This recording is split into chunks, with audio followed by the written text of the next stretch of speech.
Well, my name is Michael.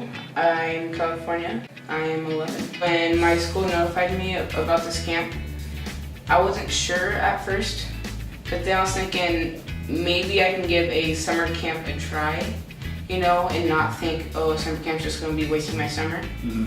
So I thought I would give it a try, and I pretty much had a choice to go or not go, and I chose to go. I was kind of nervous, but then I wasn't really that nervous when I came here. So when I got here, I wasn't that nervous. I like a lot of the staff.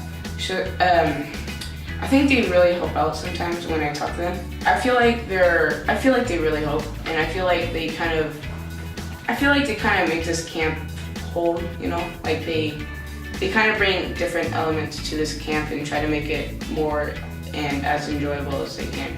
I think I made really good friends with a lot of the campers. Well, I will keep in touch with like one of the campers. I'll keep in touch with like 5 different counselors.